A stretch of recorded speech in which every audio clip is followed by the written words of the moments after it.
Okay, it's going to be a review of AEW's Double or Nothing 2023. I think you had a great double main event here. I think the double main event is the reason to check out the show.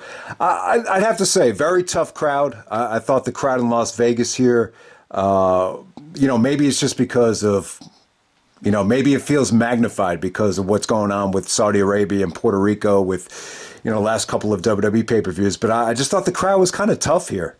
It just felt like certain guys just weren't as over as they usually are. But I mean, pretty inconsistent show, but double main event over delivered. I thought you had some good things on the undercard, and a lot of stuff really did not go over well, I would say. But let's get right down to it. First match of the night, we have the 21-man Blackjack Battle Royal for Orange Cassidy's AEW International Championship. So, Orange Cassidy actually wins. He defends his belt here in a 21-man battle royal. So I thought this was good, man. I'm not a big fan of, starting a pay-per-view with the battle royal, but this was pretty damn sweet. I thought you had tremendous entertaining action here from the Lucha Brothers. Commander did his walking across the ropes. You had good storyline stuff here too, like with Swerve and Keith Lee and Dustin. If you've been following Rampage, Swerve has merged, I believe, with the Embassy. So you saw good stuff with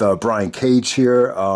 Also, Jay White and Juice Robinson have been feuding with Ricky Starks. So you saw a lot of that kind of followed up on. So you had good storyline stuff, and at the same time, you just had entertaining action. I believe it came down to Orange Cassidy, Swerve, Penta, and Big Bill Morrissey. Yeah, Taz was funny. He was like his name is Big Bill because he's big. But I'm trying to think of what happened here. All right, so it came down to Orange and Swerve. I got to say that the closing last couple minutes between Orange and Swerve were pretty damn good. They actually got a standing ovation at one point. But Orange Cassidy goes over. I guess, this is like your Intercontinental Championship for AEW. So I thought Orange has really raised the prestige of it. I think the only other guy to hold it besides Orange has been Pac. So it should be interesting to see if they go back to that down the road. All right, next up, we probably have the most disappointing match of the night. I would say this is Jericho's, biggest letdown for a big pay-per-view build since the Austin match from No Way Out 2002. I mean, I think that goes back a long way. You know what I would compare this to? I might compare this to like Jericho and JBL at Royal Rumble 2008, but I think this probably had higher expectations because of the combination with Cole and Jericho. I'll tell you here, man, I just think with this match, I just think you had a lot of things working against it. I think the Jericho Appreciation Society, Jericho leading these stables, whether it be the Inner Circle or this stable right here as a heel at this stage of his career where, it's just so well documented that Jericho's a great person and he's great on these podcasts and he's great on the mic. I just think it's just tough to hate Jericho. I mean, people love Jericho and you love the theme song. You really want to cheer him. And it's tough too because Adam Cole hasn't really proven himself in AEW. He's still kind of, feels like an NXT guy. And then to make things worse, like you're bringing Britt Baker into the storyline. I just think that's like death to a babyface when you have a babyface who really hasn't earned his stripes with the company and you're bringing a hot girlfriend into the storyline. And I get it, though. I thought it was a good storyline with Britt Baker getting kendo sticked and, Cole being handcuffed, not being able to make the save. It was good drama. But when it comes down to execute in the big money match, the crowd just wasn't there. And, just the pacing was a little bit slow. Some of the execution with, the Panama Sunrise, and I thought the table bump was kind of lethargic. Just nothing really went over well here, I gotta say. The Sabu stuff was cool, though. Like, when they introduced Sabu on Dynamite, it was cool because of Taz's reaction. Like, if it wasn't for Taz, I don't think it would have came off that well because obviously Taz and Sabu have so much history. And when Cole started saying homicide or genocide or suicide, Taz is like, no, you got to be kidding me. So I don't know, but does Cole really have any ties to Sabu? I mean, he was probably in, diapers when Barely Legal, was on pay-per-view. So I don't know. I don't know how to feel about the Sabu stuff. I thought the beginning of this thing was tough to get into with, all the stablemates at ringside. Once it got down to one-on-one, I thought it was okay, but once again, I thought the finish was just horrible. I just couldn't get into this thing. I don't know what it was. The hardcore stuff didn't even help. I gotta say, maybe if they kept this similar to, what Jericho and Michaels was at WrestleMania 19. Cole actually touched on how Jericho was his idol. Maybe you do that storyline, but this time with Jericho playing the Shawn Michaels, father figure, legend role, and Cole just being the student, maybe that would have worked a little bit better. But I don't know, man. I just wasn't feeling this. Maybe I need to check this thing out again. I only saw everything once.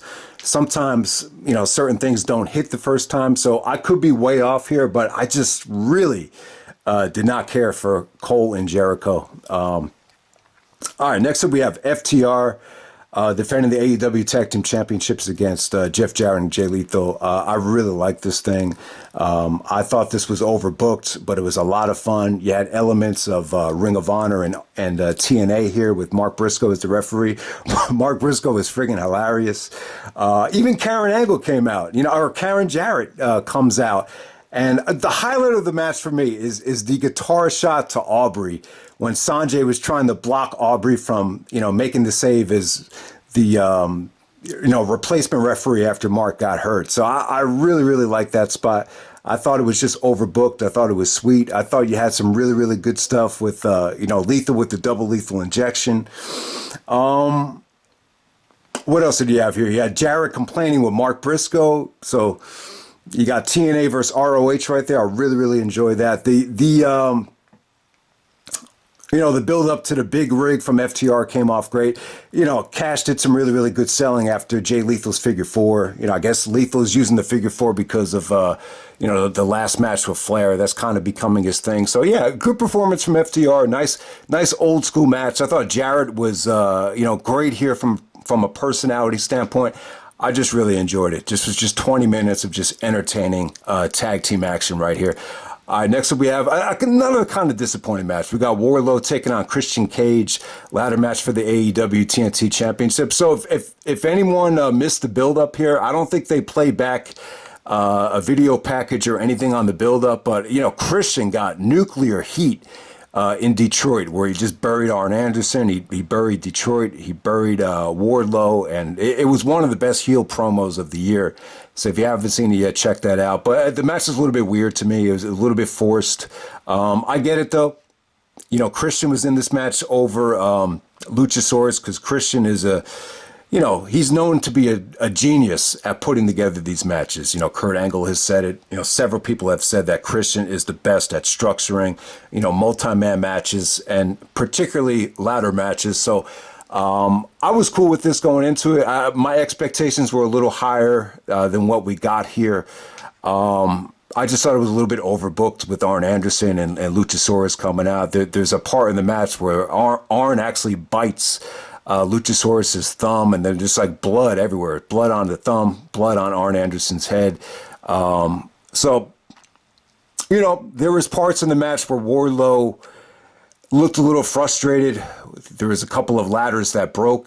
Christian was getting turtleneck chants because he was wearing a turtleneck,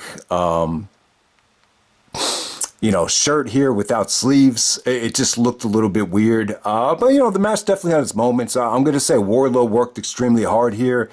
Christian actually got a lot of Christian chants here, which shocked the shit out of me because it seems like everyone loves to hate Christian all of a sudden. See, I could see it with Christian, but not with Jericho. But,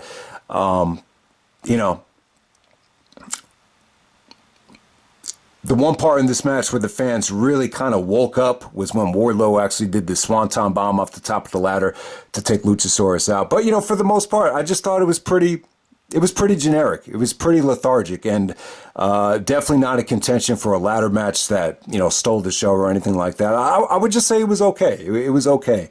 So next up, we have Toni Storm taking on Jamie Hayter. Very, very disappointing match. So if you were expecting this to be anything like the Full Gear match, you got the opposite here. You had this new stable of Saraya and Ruby Soho totally beating down Jamie Hayter. So she was injured and selling almost like a broken arm as she was coming out here. And Toni kind of just took advantage of it, and she won with 3 minutes. So for the second time, Toni Storm is the new AEW Women's Champion. It looks like, it just came off to me like, Britt Baker was so consumed with, the Adam Cole situation that, it kind of enabled this new stable with Toni Storm and Saraya to really take advantage and, do the damage to Jamie Hayter. So that's what it is right here. But from a wrestling standpoint, it didn't really deliver like their full gear match did. All right, next up we have a open house rules match, 6-man tag team match for the AEW World Trios Championship. We have the House of Black taking on the Acclaimed. I gotta say, man, one of the highlights of the night was the Acclaimed Ether promo on the House of Black. All right, so Excalibur actually said the Acclaimed just ethered the House of Black. That's a term that people that people use referring to diss tracks. It started with the Nas and Jay-Z feud when Nas actually came out with a diss record to respond to Jay-Z called Ether, and it kind of set the world on fire. So that's kind of, what people mean when they say they ethered someone instead of dissing them. But, the Acclaim promo was great, though. I mean, it was really, really good. I mean, the punchline about Dominic to Buddy Matthews was really, really entertaining. I mean, he shitted on the whole... Max Caster shitted on the whole House of Black. Every single line went over well. He even said, you call yourself the House of Black and you don't even have any black guys in it. The Dominic part was great. Brody King looking like a RuPaul drag queen. Even the one, the Malachi Black, I remember that went over really well as well. So the promo was actually better than the match, I have to say. But I mean, the match was good. I thought it got maybe too much time. The Billy Gunn stuff was probably the most interesting part of the match, where they took away Billy from making the hot tag, and then once Billy did get in the ring, he looked pretty damn good. They were actually saying on commentary that this is the best run that Billy Gunn has ever had because he's, having fun and enjoying himself. I don't know if that's really that accurate, but ultimately, Malachi Black hits a spinning heel kick to put this thing away. But, it was entertaining. It was an entertaining match. The battle rap at the beginning really kind of, I thought it really kind of, brought life to the show. No doubt about it. All right, next up we have Jade Cargill taking on Taya Valkyrie for the AEW TBS Championship. All right, interesting matchup right here. This girl, Taya Valkyrie, I mean, you might have seen her in Impact. I've definitely seen her before. She's been wrestling all around the indies. And she's a lot bigger than Jade. She's definitely, maybe a little bit taller, definitely more weight than Jade. So it was a really interesting matchup. I didn't think the match was good. I didn't think it was great. I think, a little bit over 8 minutes. It's a bit much for a Jade match. I will say this though, when she hit the Jade finisher, the Jaded, what do you want to call it? The Widow's Peak. She has her own name for it. I forget what they call it, but it was a great near fall, and it's almost like Jade didn't really kick out of it on time, and it just made for a really, really good kick out. It almost brought light. I mean, it really just kind of turned the tide in terms of your perception of the match. But I did not think Jade looked great here. After that kick out, you just knew what was coming. And I just thought the finish here was very, very lazy. And ultimately, this leads to an open challenge. So we got Smart Mark issuing an open challenge, and Kris Statlander makes a big return and, beats Jade in about 48 seconds. And, it came off good. I would have preferred, to build, a little bit more build for this match. I think that would have been the better option instead of just rushing it on pay-per-view. But, good for Kris Statlander. But it's just kind of it kind of makes you think, what's happening with Jade? I mean, why do it now? She's 60-0. I mean, why not just ride the wave? But at the same time, you really haven't seen Jade, that much on television. I don't know. I think she's a specimen. I think someone like Vince would fall in love with Jade because of how marketable she is and the look, but I don't know. Maybe it's just run its course. It's 60-0. It's been almost 2 years since she's been TBS champion, so good for Kris Statlander. I'm a big fan of her. I really enjoy her work, so I'm not complaining about it. I'm just a little bit baffled as to why they're pulling the trigger now, or pulling the plug on Jade now. But I don't know. Maybe someone has a behind-the-scenes detail on, Jade's contract, or, what the plans are. I have no idea. But let's move on to the double main event. We got MJF defending the belt against Sammy Guevara, Darby Allin, Jungle Boy, Jack Perry. A four-way match for the AEW World Championship. I love the match.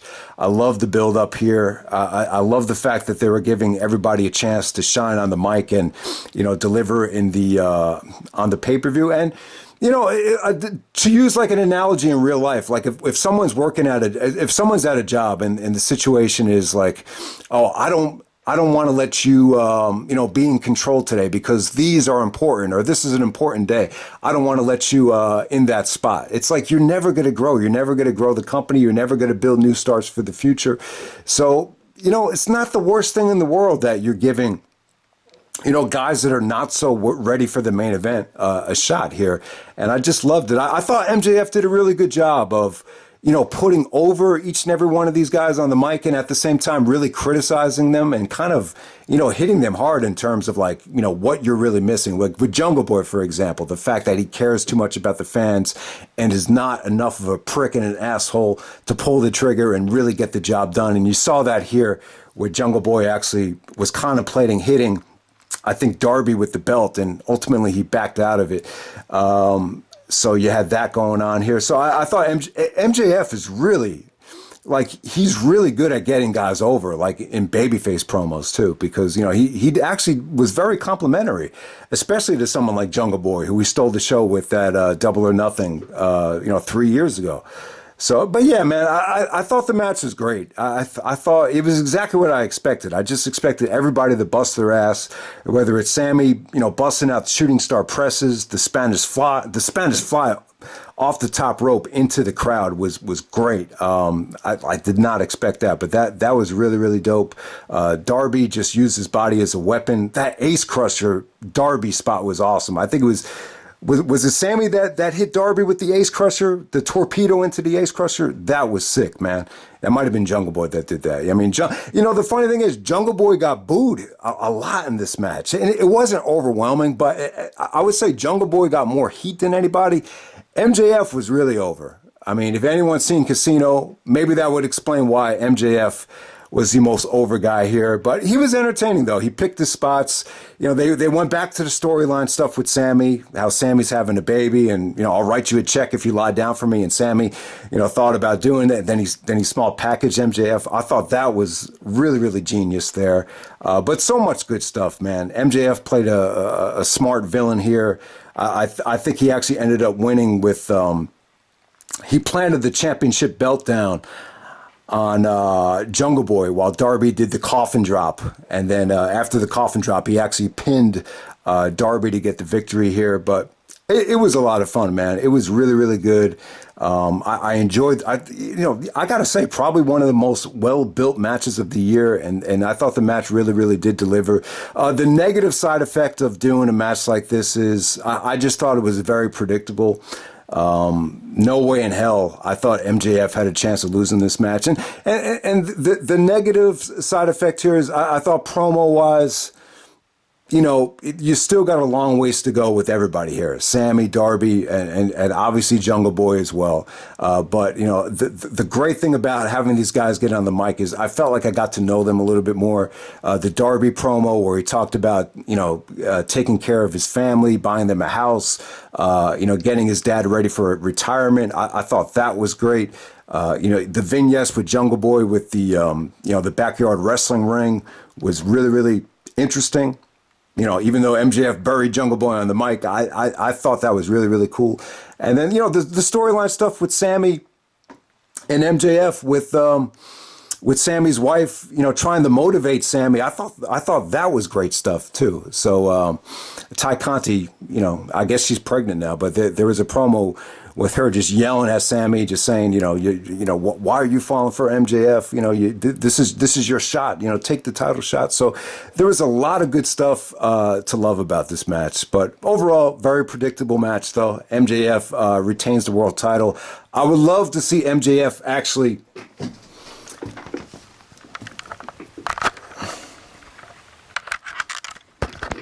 Sorry about that. Running out of battery power here. But yeah, I would love to see MJF challenge somebody at Forbidden Door with like an anti-New Japan angle. I would love for it to be Tanahashi. I think Tanahashi probably makes the most sense. I understand he's coming off of an injury with the broken ribs, but we'll see what happens there. All right, next up we have the Blackpool Combat Club.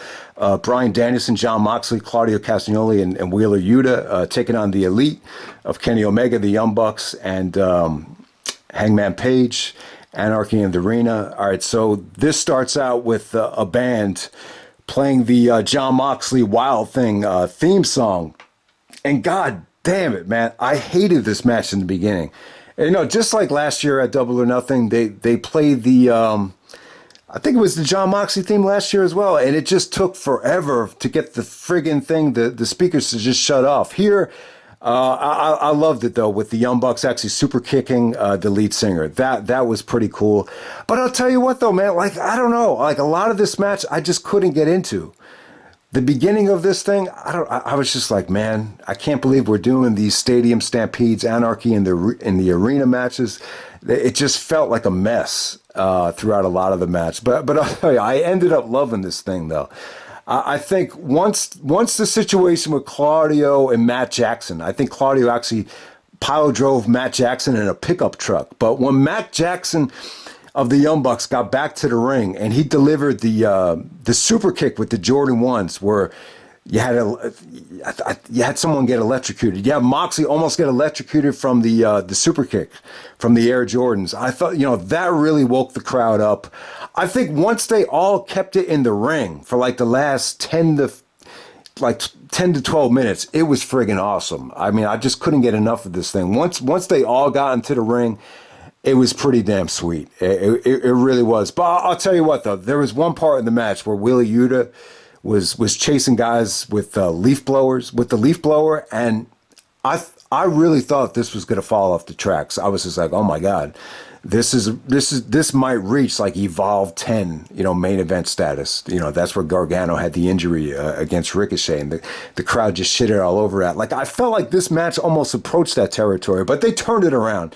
When you got two of the greatest wrestlers of all time and arguably the best tag team in independent wrestling history, and other good workers as well, it's not hard to do that as long as you just keep it in the ring, and that's what they did.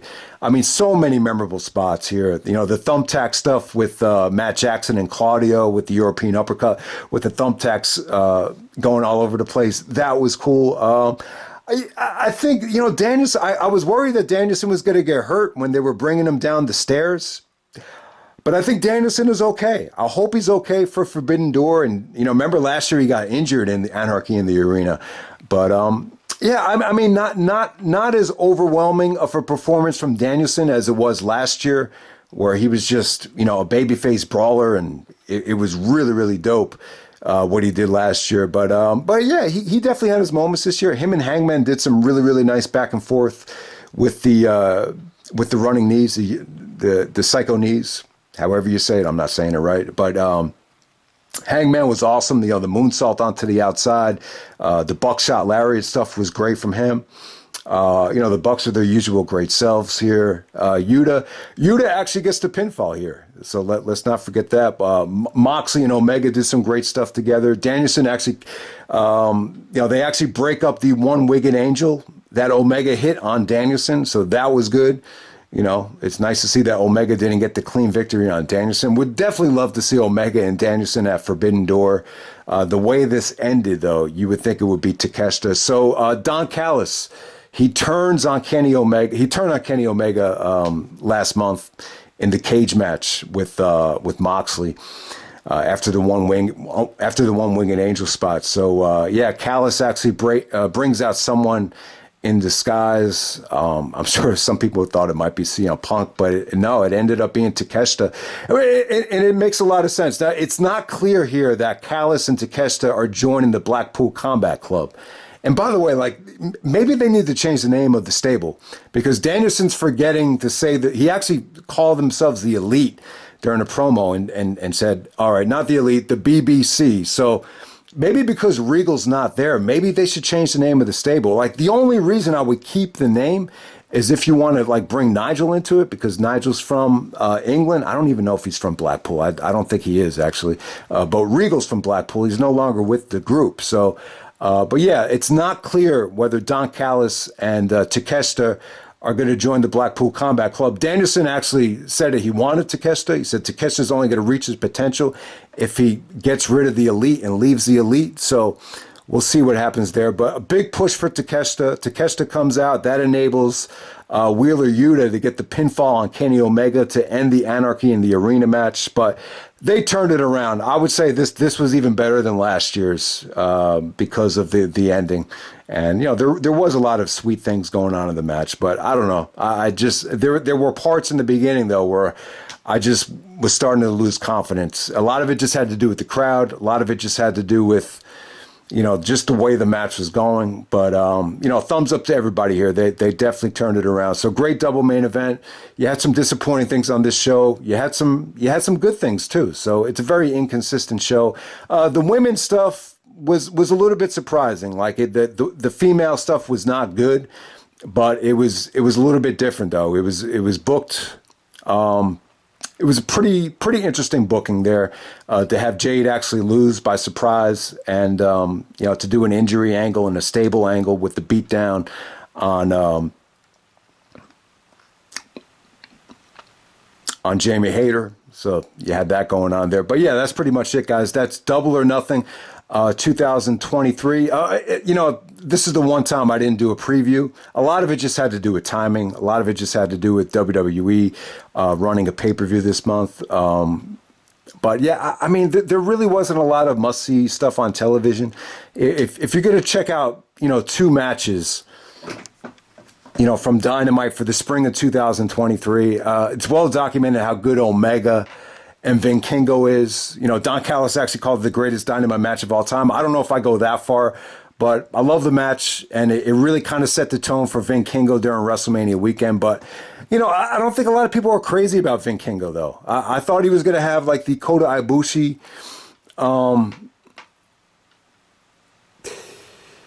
what do you say? Like the Sabu Kota Ibushi effect on some of the fans in the United States. I mean, there's times where he comes out, and just based on some of the reviews I've done, it doesn't seem like people are that crazy about Vikingo. But the bottom line is, you know, I think Omega and Vikingo was probably the highlight of Vikingo's run, you know, during the spring when he came over for WrestleMania. So there you go with that. Moxley and Omega was pretty damn good. The cage match, you know, the swerve with Don Callis is going to overshadow what they did in the ring.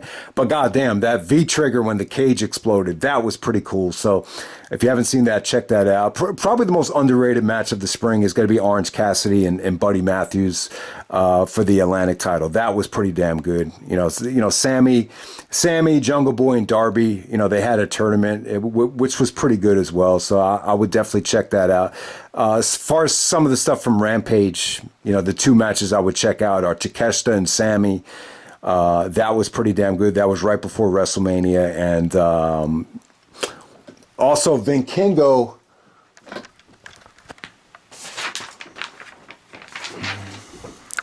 Vikingo and Dralistico was a pretty damn good match as well. But once again, Vikingo had to earn everyone's respect. The fans didn't.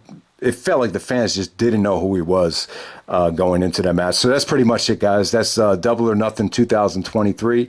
And I'm out. All right.